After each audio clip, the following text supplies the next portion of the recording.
Well, good day, my friends. It's your old pal Jordan the Lion, and in the last vlog I promised we were picking up Katie in Detroit. We got her at the airport, and now we want to go to Woodlawn Cemetery. There's a lot of Motown legends there, the Dodge brothers, Aretha Franklin, Rosa Parks.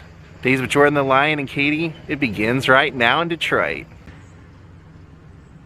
I love this bridge. The drive from the airport to the cemetery today is only about 30 minutes, really. Are you excited? Mommy's here? Mommy is here, isn't she, Ja? Hello, honey. Look, honey, the world's largest tire. Woo, I've been in the state for approximately 5 minutes and we already have our first world's biggest ticked on the list. Hey-yo. Katie's as big a fan of Motown as I am, so this is really cool for us to see the grave of the great David Ruffin of the Temptations. Sang My Girl. Ain't Too Proud to Beg. Sad story though. I remember seeing the documentary, or it was actually like a made-for-TV movie. The VH1, yeah. Yeah. And that too, that was a great one. It was so sad to see like how they depicted like his death as like, because he was, you know, he was so talented, but he was involved in drugs and things. At the end they show him like basically getting like tossed out of a car just on the street. Just such a lonely ending for such a talented guy. Raspy voice. I remember seeing Smokey Robinson talking about him, saying like the things that David Ruffin could do with his voice were things that Smokey could never, you know, he could just say things with his voice nobody else could say. Beloved father and grandfather, David E. Ruffin. Not a long life either. 1941 to 1991, one of the world's greatest entertainers. His lyrics and singing touched the hearts of many. Memories cherished by Cheryl, Nedra, Kimberly, David Jr., and grandchildren. Look at that. National Rhythm and Blues Hall of Fame. The Temptations. Grammy right there. Member of the Rock and Roll Hall of Fame. Beautiful. Forever an artist. What's your favorite song that he sang? My favorite song is a duet between him and Eddie Kendrick singing You're My Everything. They both sound fantastic, and the way they layer their voices together, it's perfect. It's a beautiful song. He met Gordy Jr., who was just a songwriter at the time, because David Ruffin worked with his father, Gordy Sr., Pops, doing construction, and he actually helped build and worked on the building that would become Hitsville, USA, the headquarters of Motown. Because he had kind of a rough relationship with the Temptations, he had a song called My Whole World Ended the Moment You Left Me. People believe that that was kind of a song dedicated to his time in the Temptations. And then a little further back in the same section where David Ruffin is. I said, when you die, this is what you're getting. I'm going in there. You're going in there. So here he is. Two hearts beat as one. Levi Stubs. Amazing. He was originally in a supper club group called the Ames Brothers that changed their name to the Four Tops, signed with Motown Records, and had tons of hits. He was the amazing voice of the group. In fact, they tried to get him to go solo the way they had done other Motown groups. He never would do that, never would let it be billed as Levi Stubs and the Four Tops the way they wanted to. Member of the Rock and Roll Hall of Fame, and Katie pointed out something that I had not known or did not think of at the time. What do you love about Levi Stubs? What do we love in his moment in pop culture history? Well, even if the name doesn't sound familiar, I know you've heard of him because he is the voice of Audrey 2 in Little Shop of Horrors. So when you hear, "Feed me, Seymour, feed That's me right. now," it is this guy right here. The movie version with Rick Moranis and Steve Martin from 1986 Levi Stubs was the voice of Audrey too. How cool. Here's a picture of he and his wife. Looks like she's still living. He passed away October 17th, 2008, sadly. Four Tops were one of my favorites. I love their cover of Walk Away Renee. They had so many hits. I mean, they were one of the most popular Motown bands of all time. Ask the Lonely, Same Old Song, Can't Help Myself, Sugar Pie Honey Bun, Reach Out and I'll Be There, Bernadette, Ain't No Woman Like the One I've Got. All those. What a legacy. And then just a little further past where he's buried, right over here we have Elder Ronald W. Wiens. Ron, the gospel singer, Ronald Wiens. He was the oldest of the Wiens brothers singers, the gospel singers. And his parents actually were Pops Wiens, Mom and Pops. They even recorded, so the whole family was musical. It says that Pops is pretty much here, but I don't think he has a headstone. We did see, when you look online, they just show Ronald's. Pops doesn't have one yet, but they sang on, was it 5 Grammy albums? Very popular gospel group, contemporary gospel. So now we're gonna go in here. This is the Rosa Parks Freedom Chapel. Here's the Rosa Parks Chapel inside. Very nice. They have a very nice picture of her on the walls here.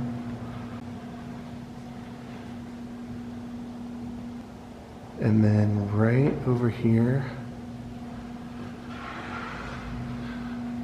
you have Rosa Parks' final resting place right there. 1913 to 2005, mother of the modern day civil rights movement. Above her is her mother, Leona Macaulay. And of course, Rosa Parks was famous for refusing to give up her seat on the bus, refusing to go to the back of the bus in Montgomery, Alabama. I've actually been to that corner. They have a really nice statue of her there. They have a museum to her there. Kind of tell the whole story right there on that corner. It's definitely heavily remembered. And then here in Detroit, they have the very bus that she did that on inside the Henry Ford Museum. And then below, Raymond Parks, 1977. Pretty amazing to have your own chapel for your entire family. There she is. Rest in peace, Rosa Parks. Over here they have, inside the same chapel, Deshawn Dupri Holton, aka Proof. He was a rapper. He was a childhood friend of Eminem and was actually, was at a lot of Eminem shows as the hype man and was in several rap groups himself, known for D12 being one of them, the Goon Squad, Elements, but he ended up being shot 3 times. He had an altercation, I believe it was at a pool hall, and it looks like his mother passed away after and is also buried right next to him. Pepper and Proof. For your information, if you go in the office when you first get here, they'll give you a map that tells you who all's buried here and kind of how to find them. It's still a little difficult, but it at least is a guide for you. So right over here we have the Berry Gordy family plot. Beautiful. Although I believe Berry Gordy Jr., who is the founder of Motown, I believe he's going to be buried in Los Angeles at Forest Lawn. I've seen his, but here is his parents and his siblings. There's Berry Gordy Sr. They called him Pops. Beloved husband and father. See, thou shalt love God, thou shalt love thy neighbor. And over here is grandfather, Fuller Berry Gordy. And Esther is his sister. Berry ended up, well, basically Pops was the one that got it all started. He's the one that gave Berry the loan, helped Berry get started, helped him build the studios and everything. As we talked about with David Ruffin over there, David Ruffin worked for Pops. So Pops was very influential, and then in return, when Berry started making Motown successful, all of his siblings got jobs. It became a family business. His brother would be, you know, one thing. Every member of the family had a part, had a place if they wanted it. Really cool to see this. But yeah, Berry Gordy Jr., who we all know as the founder of Motown, supposedly he's going to be buried. There's a crypt there that he has over kind of near Sandra D and Forest Lawn. So, Forest Lawn, Hollywood Hills. Big thanks to the Gordy family, boy. So this big giant one here, we knew had to be someone important. It says John B. Corliss and family. John B. Corliss was a local Detroit attorney, but he was, not only that, he was the Detroit City attorney for 4 years, and then eventually became a member of the House of Representatives from 1895 to 1903. Lived a pretty long life too. After he retired from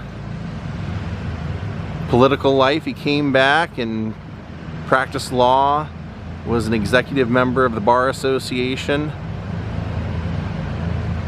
So here we have a beautiful giant mausoleum, and this is for the Dodge family. Horace Elgin Dodge Sr., along with his brother John, founded Dodge Automotive as we know it. Horace was the thinker of it, and his brother John was the marketer of things. So originally the way they got started is that they had created a dirt-free ball bearing, and his brother had gotten it licensed and ended up getting it manufactured, which got them a contract which enabled them to open a manufacturing facility in Detroit, and they started making car parts for Oldsmobile. And then when the contract came up for renewal, Ford wanted them, so they started making parts for Ford. And then when that contract came up for renewal, they decided that they should go into business for themselves, so they started manufacturing Dodge. And first they were doing motor trucks, ambulances, and US military vehicles for World War I, but then they produced their first commercial car, and they also got people that were interested in speedboats and yachting to put their motors, their engines into their speedboats. 1919, Henry Ford bought out the Dodge brothers shareholders and made it part of his company for $25 million. And right beside the Dodge mausoleum is the Grinnell mausoleum, and this is Clayton Grinnell. His family in the early 1900s was well known for their pianos, the Grinnell Piano Company. Their biggest competition was Wurlitzer, believe it or not, and the company ended up lasting long after the brothers passed, all the way up until 1981, when it was finally closed and liquidated out. And now we're going to go into the main mausoleum. A few people in here we'd like to visit. So on the lower level, come in here and we see Reverend C.L. Franklin. He's the father of Aretha Franklin. And Aretha is buried right there. Queen of Soul. Some consider her to be the greatest singer of all time, the greatest female singer of all time. Millions and millions of records sold. She got her start singing in church that her father ran. When she was 18 years old, she got her first contract. Wasn't very successful, but then she got a contract with Atlantic and eventually had some of the most famous songs of all time. Of course, I remember her in the Blues Brothers movie. That's a great scene where she is great in that show. Yeah, when she's telling Matt Guitar Murphy that he can't leave. She runs that diner. It's so great. What a great career she had. I mean, she was performing like pretty much all the way up until the end. Like one of those lifers. Some of her most famous songs were I've Never Loved a Man the Way I Love You, Think, of course, I Say a Little Prayer, Respect. She got all kinds of awards too. She won National Medal of the Arts, Presidential Medal of Freedom, Pulitzer Prize, Rock and Roll Hall of Fame, UK Music Hall of Fame, Gospel Hall of Fame, National Women's Hall of Fame. And really all you need is Queen of the Soul. Kind of surprised there's not like a statue to her since she was from this area and ended up being buried here with her father. Yep, it's a beautiful mausoleum, but at the same time, it's very neat that this town meant so much to her. Her father is here, and that's exactly where she wanted to be, so Detroit was obviously home. On the second level of the same mausoleum, we found superstar Mel Farr with lip prints. Mel was a superstar professional football player. 7th overall pick out of UCLA by the Detroit Lions. It's the NFL Rookie of the Year, was all-star running back for the Lions, Pro Bowler in 1967 and 1970. He ended up retiring when he was traded to the Houston Oilers. That's the way Jackie Robinson did it too. When the Dodgers told him they were going to trade him to the Giants, he said he'd just rather retire. He didn't want to play for another team. Had 1,374 receiving yards. Wow. Pretty good career. He used to do, he owned several Ford dealerships. He would do his own commercials wearing a cape. Some dealers cannot guarantee you $1,000 for your trade or for service to midnight, and they cannot fly either. Soaring through the air as Mel Farr Superstar. Rest in peace, Mel.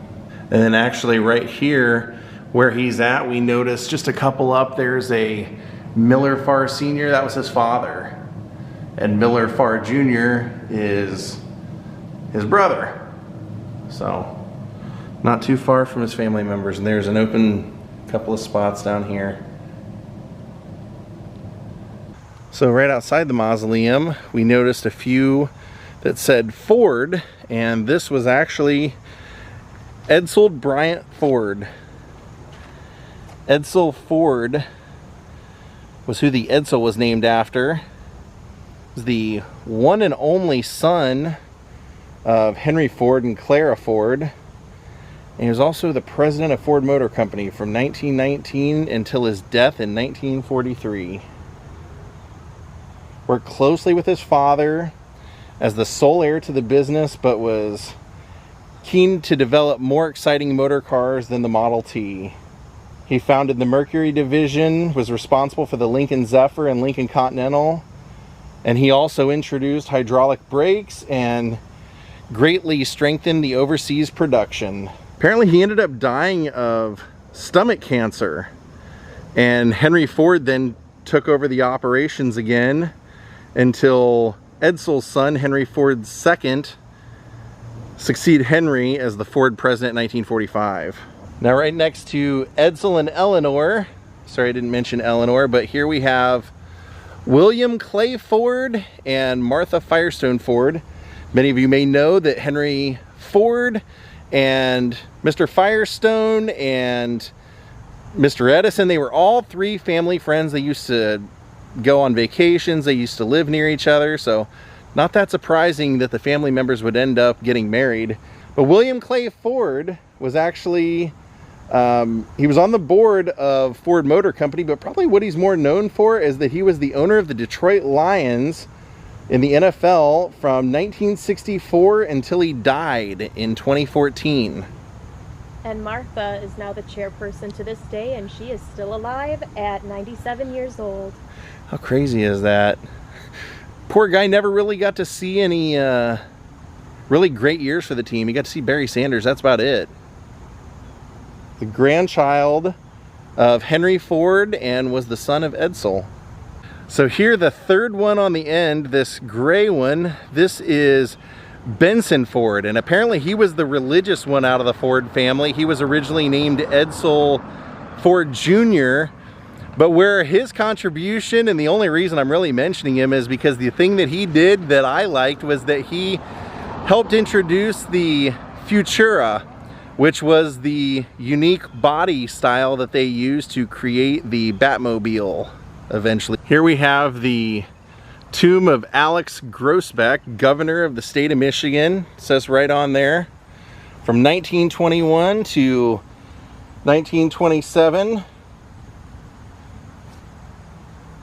He was a delegate to the Republican National Convention when Thomas Dewey was nominated.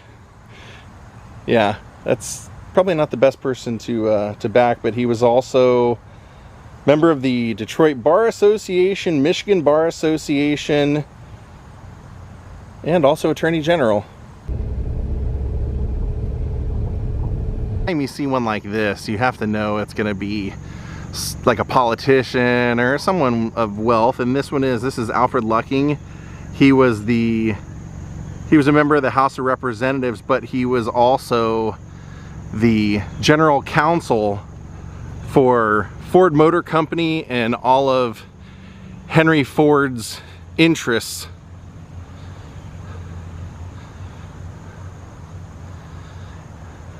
So over here we have two graves that kind of go together. We have Roquel Billy Davis, known as Billy Davis, and Lawrence Payton. Billy Davis was an early incarnation of the Four Tops when it was still called the Four Ames, and his cousin Lawrence was also in there. Collaborated with Berry Gordy to write a number of the hit songs for Jackie Wilson, including Lonely Teardrops. Very instrumental in the beginning. Cool headstone. It's just hard to read. Some of it's faded out. I'll read as much as I can. It says, Billy was an amazing man whose friendship, love transcended race, color, and creed. There's so much on here, but they've just, I mean, it's, look at this. There's so much.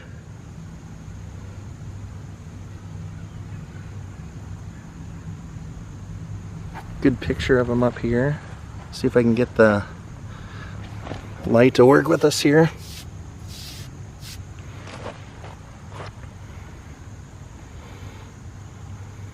I gotta clean off Lawrence. This is ridiculous.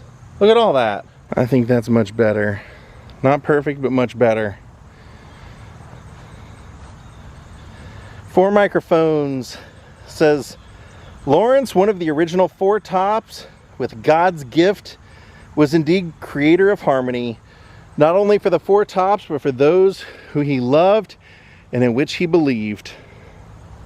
His wife and family, especially the children, his brothers, including the Four Tops, and a lifetime of friends who he touched throughout song, spirit, and deed. Remember him here.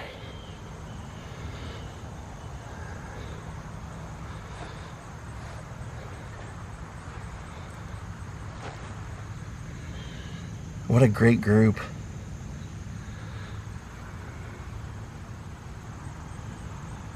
Now Billy Davis, I want to mention this because, you know, he actually should get a lot of credit because he was writing jingles for advertising, and he was one of the first ones to do the famous jingles for Coca-Cola.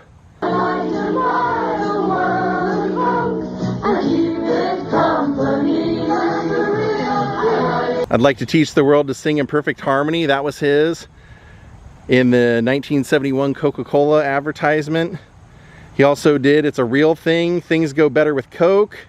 And he was the one that did the Hey Kid Catch, starring Mean Joe Green. The way it should be, I like to say, the whole world is smiling with me, Coca-Cola as life. He did that song, Have a Coke and Smile. How awesome is that? Also, he introduced Aretha Franklin and Ray Charles to doing songs in advertising, and they were both known for Coke. He's in the Advertising Hall of Fame. We were looking for a long time for this when we read about this lady, and gosh, very unassuming flat headstone, but I'll let Katie talk about Johnny Mae Matthews. This was a really cool person to read about. She was known as the Detroit Godmother of Soul and was the first African-American woman to own and manage her own record label. She helped to manage the little-known group called The Distance, which actually went on to be The Temptations, and worked really closely with Berry Gordy and all the members like David Ruffin, Eddie Kendricks, Otis Williams, and just made a huge contribution to music in general. So someone who you may not recognize the name, but definitely deserves some recognition. And a loving mother and grandmother. Now, to be honest, the one that we're looking for now is probably the one that I was most excited to come visit in this whole cemetery. And there he is. That is a great headstone. That is perfect for him. Here we have the grave of the great James Jamerson. That is awesome. The name doesn't sound familiar to you. The sound should. He was the bass player on just about all of the major hits for Motown. One of the Funk Brothers. Bass Player Magazine actually calls him the #1 bass player of all time, the most influential bass player of all time. His headstone, even though, once again, a little dirty, says loving husband, father, son, and musician. The guy played on so many hits. I think if you watch the documentary on the Funk Brothers, you'll see it's like the history of Motown. I think he played on more hits than any other bass player in history. Guy was just absolutely phenomenal. If you're wondering about some of the songs that he played on, You Can't Hurry Love, My Girl, Shotgun, For Once in My Life by Stevie Wonder, he was on that. Dancing in the Streets, Heard It Through the Grapevine, Reach Out and I'll Be There, Higher and Higher by Jackie Wilson. Just amazing. Like I said, there's a great documentary called Standing in the Shadows of Motown if you're interested in finding out more about him. That's the guy. And I think, if I remember right, Katie, I don't know, do you know this one? I think he was kind of known for just playing with one finger. Isn't that the case? He didn't do like, even though he played with his fingers, he would just do like the one finger instead of like the guys that are like spiders. Absolutely, you can actually see it if you look closely at that picture. Man, so great to come out and visit this guy. Sadly, he had problems with alcohol and he had cirrhosis of the liver at the end of his life. What a phenomenal, phenomenal musician. I think that's actually like, that's what makes Motown so amazing to the first listener. Like the first time you ever hear it, it's not the lyrics, it's not really anything, but it's that bass line that just grooves you all the way through the song. I keep thinking about all the songs you just mentioned and thinking about the bass line, and I'm like, that's so many amazing songs that this person has worked with. I mean, who else in Motown can say that they had their hand in that many classics? Well, the other members of the Funk Brothers. Well, that too, but other than them, yeah, you're totally right. I mean, I just sit here and think of, you know, Jackie Wilson's Higher and Higher, that doon, doon, doon, doon, doon, doon. It just, the whole song, the entire song builds. It never stops building to where you just think the song's gonna explode. And My Girl. Dun, dun, dun, dun, Yeah. Dun, dun. Yep. Yeah. Classic. Amazing. Rest in peace. Oh, and Katie just turned around and saw this. I'm glad she saw that. I didn't notice it. On the back of it, it says, Funk Brother, thank you to all the fans that made this memorial possible. Heck yeah, man.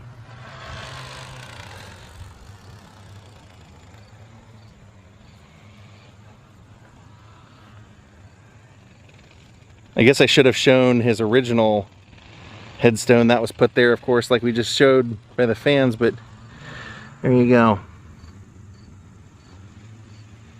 I'm glad they did that. He deserved more. He really did. He deserved this. So here we wanted to stop and visit this guy. He's actually not too far from Levi Stubs, where we kind of started. Levi was over here. Then we realized when we had parked the car right here, we were kind of looking right at Obie Benson. Obie Benson, there you can see his name, Obie, down here. Obie Benson was one of the founding members of the Four Tops for Motown, along with Levi Stubs and all those guys. But one of the things that I really didn't know about him was that one of his greatest songwriting accomplishments in his life was that he co-wrote Marvin Gaye's What's Going On with Al Cleveland. How cool. Had all the hits with the Four Tops. They had originally signed with Chess Records, which was a popular label back then, but they just really had no success. So they eventually had success when they went over to Motown, did Baby I Need Your Lovin', I Can't Help Myself, Standing in the Shadows of Love, Reach Out and I'll Be There. Great history. Obie Benson. Here we have the founder of the Spinners, Bobby S. Smith. What a great group. Another Motown standard classic. They were originally the Detroit Spinners, or the Motown Spinners, but he was the lead singer, and the band formed in 1954. He sang with them until he died. In fact, most of the members of the Spinners are buried here in this cemetery. What a great group. That's What Girls Are Made For, I'll Always Love You, Truly Yours, They Just Can't Stop at Games People Play, Could It Be I'm Falling in Love. What a classic. With You, Baby. So Purvis Jackson is also here. So just catty corner to the Rosa Parks mausoleum right there, you can find Purvis Jackson, also a member of the Spinners, Hall of Famers, Rock and Roll Hall of Famers. I love it. All the members of the Spinners, from the time that the group started in 1954, they all stayed until they died. They were all in the group singing until their death, and it looks like with both Purvis and Bobby, they both ended up with cancer that ended up taking out their life. Looks like Purvis died from brain and liver cancer when he was 70, but he was living here in Detroit until the end. Now we just got a tip from someone that works here telling us that Diana Ross's future gravesite is here, and they told us it's actually right over there where the Ford graves were. So I know somebody's seeing the title of this video and they're like, I can't believe you saved Diana until the end. Hey, we didn't know that it was here. Somebody just told us. I think we won over his respect because he saw us looking for some graves, and then everybody that he mentioned we'd already been to. So yeah, he told us exactly which one it was, so we'll show it to you to finish it off. So right out here, they told us it was right out on the lake. And we saw this, he said it's mahogany colored, The lake is literally, I mean, you can see it right over here. It's right behind it. It even says Ross. This is going to be the future burial spot of Diana Ross. Now I told Katie, I go, what if he's just assuming that? We better look that up. So she looked online and it was mentioned that Diana Ross has a crypt here along with Berry Gordy's family and Aretha Franklin. So this must be it. I believe some of her family members might already be in here, but we're kind of seeing online. So when I look inside, I see a Fred Ross, Fred Earl Ross Sr.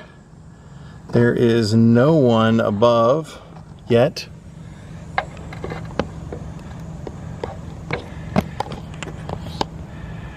Here in the spot above, there's no one. And then across from Fred on this side, down here we see an Arthur Ross, and then above that I see an Ernestine Ross Jordan. And then at the very top I see a Virginia Moten. But I do see right directly across from this one is an empty one, so it's possible.